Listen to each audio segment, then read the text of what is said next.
Thinking Aloud. Conversations on the leading edge of knowledge and discovery with psychologist Jeffrey Mishlove.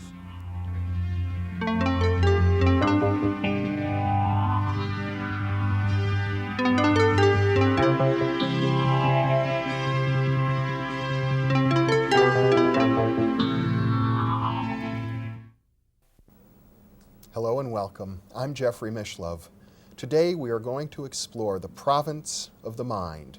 With me is Dr. John C. Lilly, a noted pioneer of mystical states and states of consciousness and also interspecies communication. Dr. Lilly is a former researcher with the National Institutes of Health, the Maryland Psychiatric Research Center. He is the author of some 5 books on human-dolphin communication, including Lilly on Dolphins, Man and the Dolphin, The Mind of the Dolphin, Communication with Dolphins. He has written many books on deep inner exploration, including The Deep Self, The Center of the Cyclone, The Dyadic Cyclone, and The Scientist, and he's particularly noted for programming and metaprogramming of the human biocomputer. In fact, he introduced that term, the biocomputer, into our language. Welcome, John. Thank you. It's a real pleasure to be with you.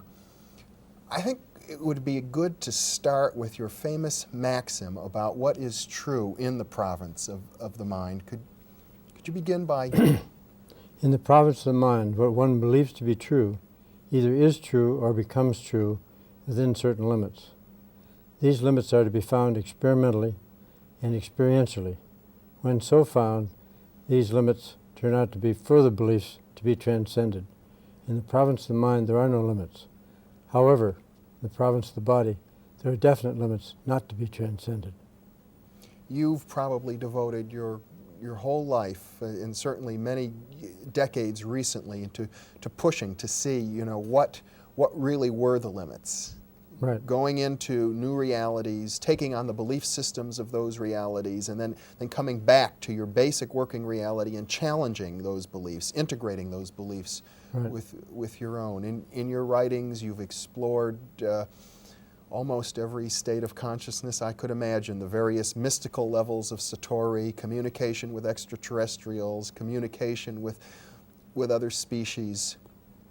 You've established probably a more significant mapping of inner space than almost any other modern person, and I think we all owe a great debt to you for that.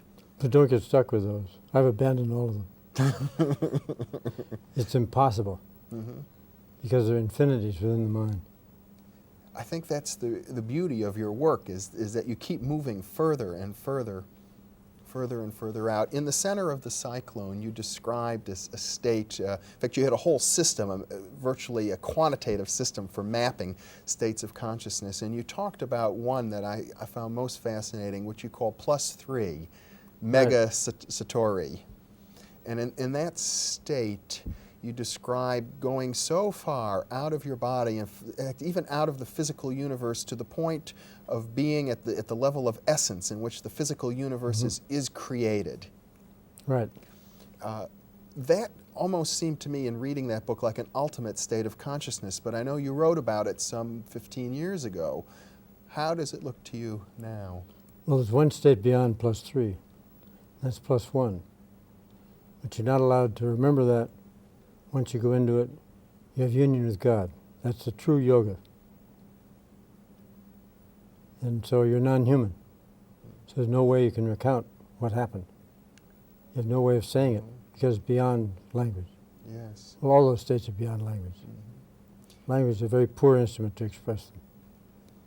You've described in some of your other writings language as being a film, a thin film that separates us from reality, really. As much as we try to use language to describe what we mean, it really puts barriers up. Well, there's one use of language that's valid. That's the injunctive use, telling you how to do things. The descriptive one is very poor. And William James said it. The other realities are separated from this one by the filmiest of screens. And I found that this screen is language. Mm-hmm. So you have to abandon it when you're going to these other realities. In addition to +1 and +3, you've mapped out +6. Mm. That's a state of consciousness, as I recall, in which the mind can travel to any point Right. in physical or non-physical space. But you maintain your individuality. Mm-hmm. That must be a basic mode of a psychic explorer. I gather from reading much of your work that you spent a great deal of time in +6. Right, and in +12. Mm-hmm. +12 is the blissful idiot. You're in your body, you're right here and now, but everything is happy. Mm-hmm. There's gold dust particles in the air, everything is good. You can feel energy moving in and out of the different psychic Right. centers of the body. And if a bird calls, you hear it echoing through the galaxy. Mm-hmm. But that's not much use, unless you can get another blissnady in the same space. Yeah. In fact, many of the mystical teachings warn against getting stuck in some of these realities. I haven't been in any of them since that time. Mm-hmm. Well, you also refer to in your mapping of states, I suppose, is +48, which is sort of a perfectly neutral state. Right. +24 is the professional state Mm-hmm. of any discipline that you're involved in, where you're lost in the discipline. 48 is where you're communicating with everybody else. And then there are the minus states, but I don't go into those. No, but at one point you wrote about the importance of going into the minus states Right. and remaining perfectly aware, being conscious in those negative states, not trying to block out the negativity. And you describe that, as I recall, as burning karma. Yes. And then there's in the center of the Cyclone, there's a chapter called A Guided Tour of Hell, which Mhm. was -6. And that was awful. Mm-hmm. So I never had to go back to that. And I was never frightened again. I was totally terrified in that one. I suppose it's what the Christian mystics sometimes refer to as the dark night of the soul. Well, it was the dark night of my soul. Mm-hmm. Perhaps this is a necessary part of everybody's journey, is to go through the epitome of terror. Right. And for instance, there's an Iranian psychiatrist and an American psychiatrist that put 100 patients in a mental hospital in Iran through what they feared most, on ketamine. And they all left the hospital. Now, I tried the same thing. Later, after I read that evening I took 150 milligrams of ketamine. And suddenly, the Earth Coincidence Control Office removed my penis and handed it to me. And I screamed in terror. My wife, Tony, came running in from the bedroom, and she said, "It's still attached." So I shouted at the ceiling, "Who's in charge up there? A bunch of crazy kids?" The answer came back, "Well, you had an unconscious fear, so we put you through it, just the way the Iranian psychiatrist did." In the realm of the mind, in the province of the mind, we can face all of our fears. Well, you may not be able to, but you should. Mhm. Try it. I often find in dreams, the things that would destroy the body in the realm of the mind don't. That's right. The survival programs, as I found out earlier when doing neurophysiology, are built into the brain. The rewarding systems, euphoric systems, so on, and the sexual systems, and then the painful, punishing, anger, and so on systems are all built in. And then you realize that the cerebral cortex has many, many paths to these systems and from these systems, so you don't have to go through these states. Let's focus a little bit on some of the terms you defined a moment ago, or you mentioned ketamine. What is ketamine? Ketamine is the most commonly used anesthetic for very young children and old people. And in the literature, the emergent symptoms are described. Emergence meaning coming out of the anesthetic. And some doctors don't like those emergent symptoms, so they won't use it. But others know what they are, so they just hold the hand of the patient and help them come out. It was the most commonly used anesthetic in Vietnam. Some places won't use it at all. But They're frightened of it. basically what a strong dose of ketamine will do is make you unaware of your body. Yes, it can. Mm-hmm. I don't like it anymore. But it creates a state where one can enter into inner realities free from the attachments of the Right. body. Echo told me to stop using it and get back here and learn how to be human. Well, in your book, The Scientist, you describe going through a period of very intensive explorations with Right. vitamin K.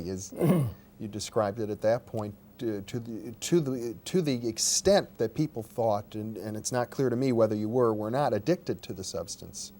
Well, when one is doing research on a substance, one takes it so frequently that outside observers can say you're addicted, but that's a very bad definition of addiction. Mm-hmm. I think in many ways, whether you were or weren't, one has to admire your willingness to always push the frontiers of our knowledge further, and it's clear that that was your motivation for the work that you did. Any good research is obsessive and compulsive. Mm-hmm. You also mentioned the term echo. What is echo? ECCO. In Italian, it means this is it.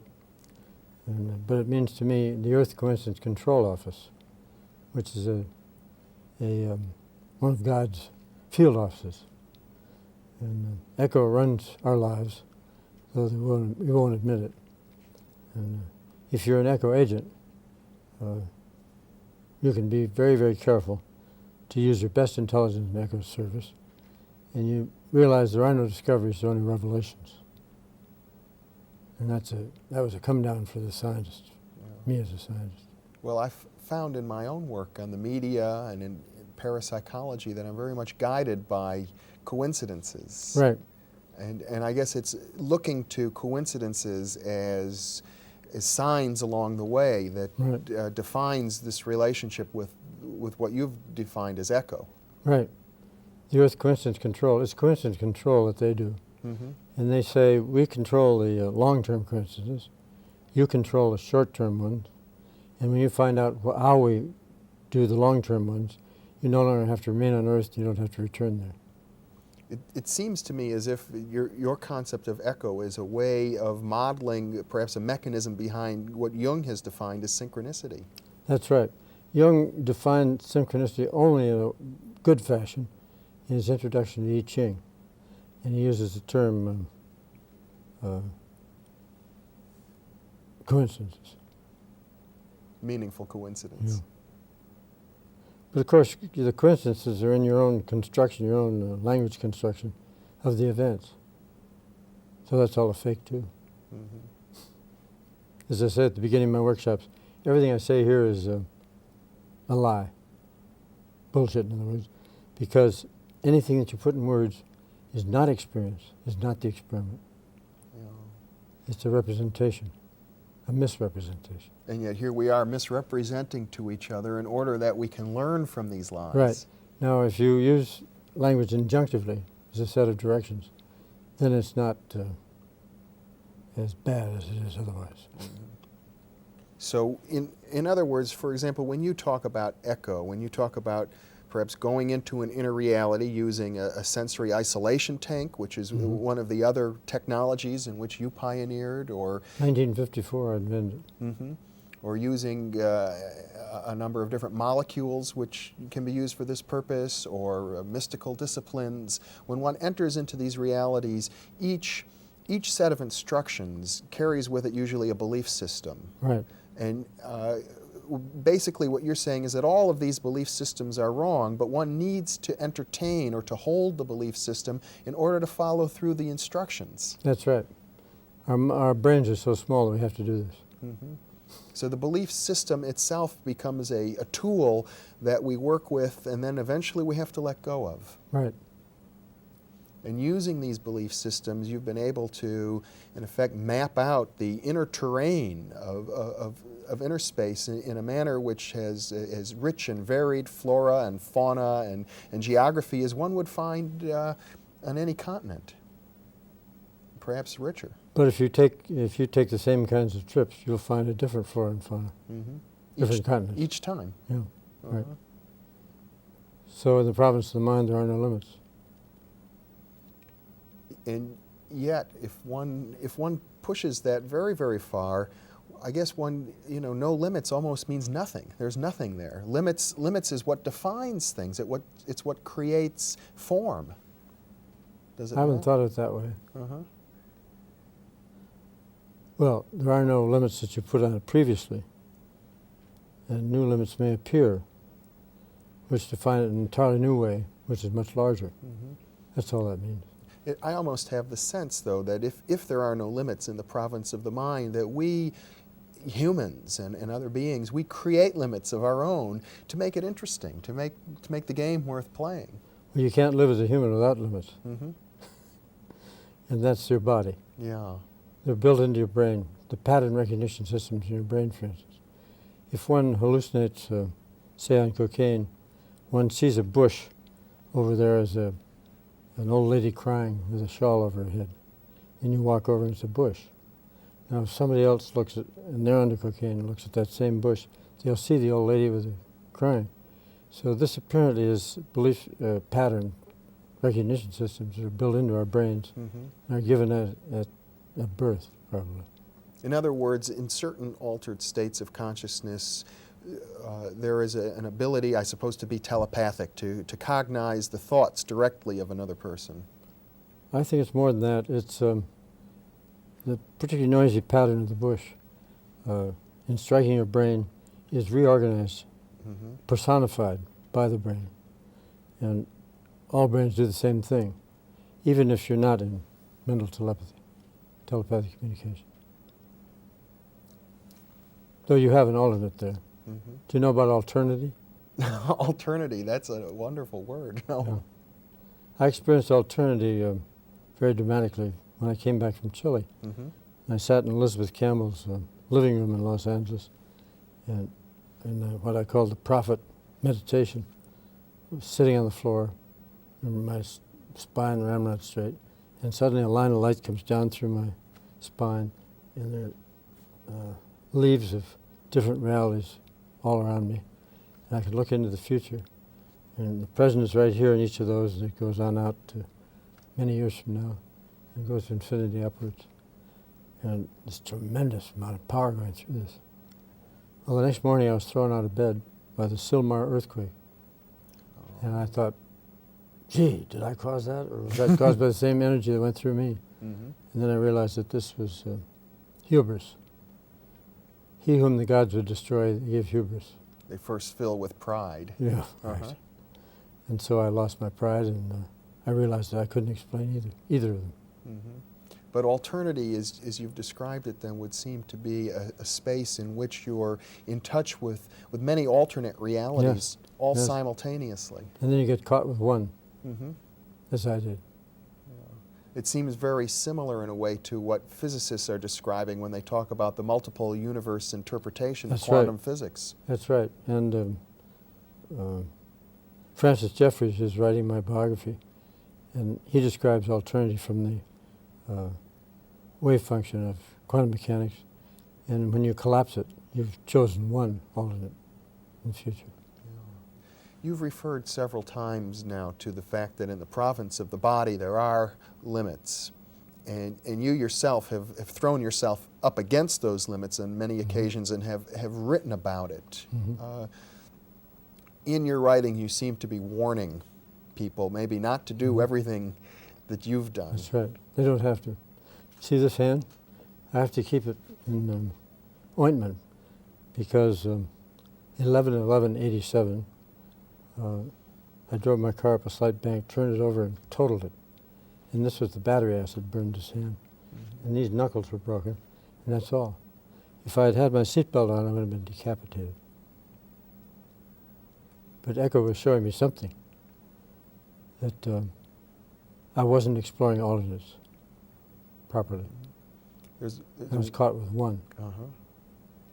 There's a wonderful section in your book, The Scientist, in which you describe a conversation amongst different beings in an altered Right. state who are describing how carefully they work to create all the coincidences so that you could have an accident in which you nearly died Right. and were resuscitated by your wife, Tony, who had just learned mouth-to-mouth resuscitation 3 days earlier. Right. Then the other accident, the one that closed off vitamin K for me, where I was on a 10-speed bicycle going down Decker Canyon Road, and the chain caught, and I hit the road, and 9 bones were broken.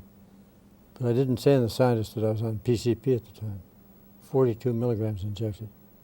And so I was out in the hospital for 5 days and 5 nights, and was taken by echo to planets that were being destroyed by supernova waves, by atomic warfare, and so on. It's incredible. And I'd try to come back here. I'd come back and Tony would be there, and I'd grab onto her and hold on for 6 solid hours. And then they'd take me back out. I hadn't finished the lessons. What do you think the lesson is? Well, the lesson in that case was look up the dose for PCP before you take any. It's 2 milligrams, not 42. And the other lessons, of course, were I came back and wanted to put on radiation suits, so on, that this planet is not very stable. Mm-hmm. It can be destroyed at any time. Mm-hmm. There's a sense in, the way in which you live your life right out on the very edge of what would be called not just normalcy or the edge of what is conventionally safe to do, but the very edge of what is physically possible for a human being to do. Exploring the limits of the body. Yes. And that in so doing, well, of course, you've discovered that, like the fool in the tarot deck, you put yourself into this position of nascent wisdom in which you're bound to make mistakes. One can't explore the way you have without making mistakes, and yet those very mistakes seem to propel you even deeper. I have a saying, there are no mistakes, there are only correctable errors. There are no errors, there are only alternate programs. Mm-hmm. And that you escape the guilt. Yeah.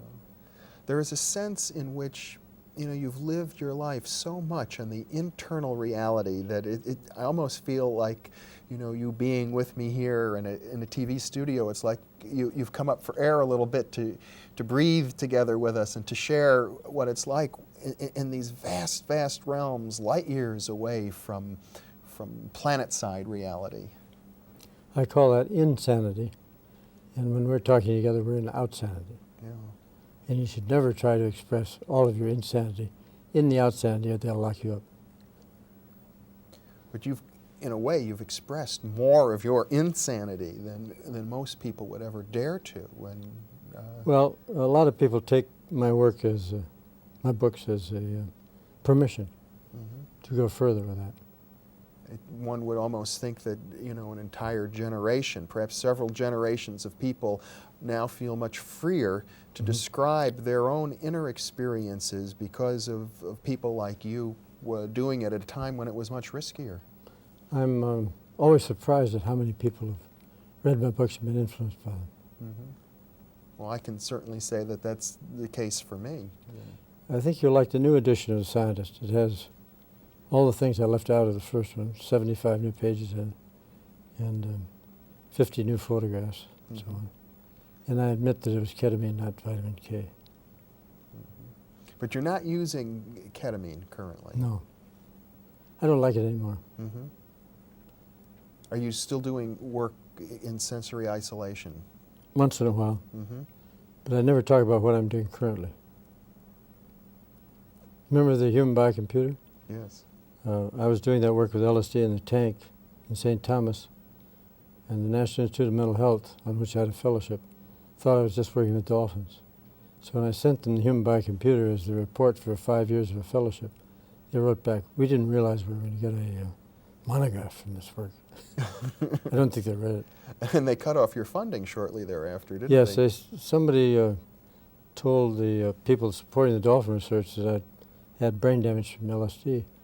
Well, I took that, I got that rumor, and so I took it to the head of the mental health council that was supporting the work, and he was the head of the Neurological Institute in New York, and he got angry when he said that. So he spent 3 days examining me. I've never had such a thorough examination. He got angry and angry. He said, there's absolutely no evidence. He said, do you want any more research money? And I said, no, I've quit that. So he said, all right, I'm going to fire 2 people, one in the institute and one in my committee. So he did. Well, I suppose for our culture, the really special thing about you is the fact that you really have a foot in both worlds, the scientific Right. camp and the mystical camp. And in a way, you seem dissatisfied with both of them. Neither camp seems to provide an adequate enough model That's right. of reality for you. My own beliefs are unbelievable. And you seem to be saying that it's up to each person to in effect, make the same bridge that you have and to create their own belief system so Right. that in creating that belief, they can move into the state that belief leads them to so that they can then discard it again. That's the Gnostic point of view. Mm-hmm. Self-transcendence, not transcendence through a church or a group. Back 15 years ago or so, you were exploring the mystical states, is described classically as the various levels of samadhi in your work with Oscar Ichazo in Chile in the Eureka School. Right.